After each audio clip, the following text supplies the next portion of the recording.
Ici à Bandrélé, les dégâts matériels sont visibles partout, les toits arrachés, les maisons inondées, mais surtout des habitants désemparés. La priorité pour la population, c'est avant tout de trouver de l'eau et de l'électricité indispensables à leur survie quotidienne. Nous autres les vieillards, on n'a pas d'eau du tout, on n'arrive même pas au robinet. Tous les jeunes nous étouffent, on n'arrive pas à puiser l'eau. Il faut que vous fassiez en sorte pour qu'on puisse avoir de l'eau. Là, on est en train de gérer l'après. Depuis 5 jours, on n'a ni l'eau, ni l'électricité, ni un moyen de communication. C'est très compliqué, les gens commencent à manquer de tout. Et on voit des gens qui boivent de l'eau qui vient de partout, des puits, etc., qui est de très mauvaise qualité en tout cas, qui ne peut pas être bu. Ce n'est pas de l'eau consommable. Dans la commune voisine de Chirongui, la situation est moins alarmante. Ici, les habitants peinent à trouver de l'eau potable. Même le marché emblématique de la commune est détruit. À ces dégâts matériels s'ajoute aussi une coupure totale d'électricité depuis le passage du cyclone. Dieu merci, on ne déplore aucun mort. Mais le vrai problème, il n'y a ni électricité ni eau. Vous voyez comment ils vivons très difficilement.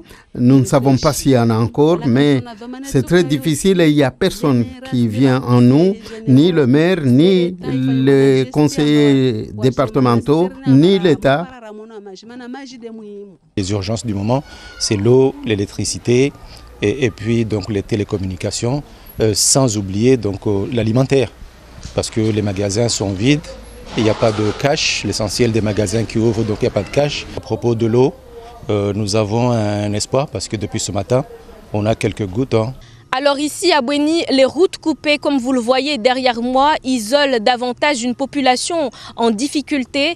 Ici, la commune fait face à un double défi, réparer les infrastructures et aussi venir en aide à une population dont beaucoup ont perdu leurs moyens de subsistance.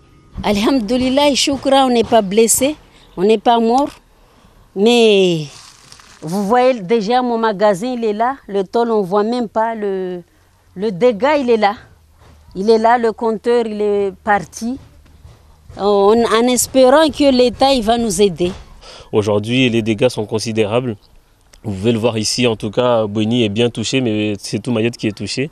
Autant les bâtiments administratifs que les habitants. Donc forcément, on est en train d'apprendre à comment gérer une telle crise. Et au sud, jusqu'à aujourd'hui, nous n'avons pas de réseau. Et pour avoir du réseau, il faut avoir aussi du carburant. Le carburant commence à manquer. Nous, notre priorité, c'est plutôt de rétablir déjà la circulation, ne serait-ce que dans la commune, pour que s'il y a des secours qui doivent intervenir, qu'ils puissent intervenir. Nous sommes dans la commune de Kanikeli, au pied du mont Chungui. Le paysage est méconnaissable tant il est devenu désertique. Il n'y a pas que les arbres. Le cyclone a laissé derrière lui des familles peinées, mais également des bâtiments publics inexploitables. Habitants et élus lancent un appel à l'aide. Tout à l'heure, le préfet nous a rassuré que je fasse la liste des besoins en carburant pour qu'on puisse reprendre le travail correctement.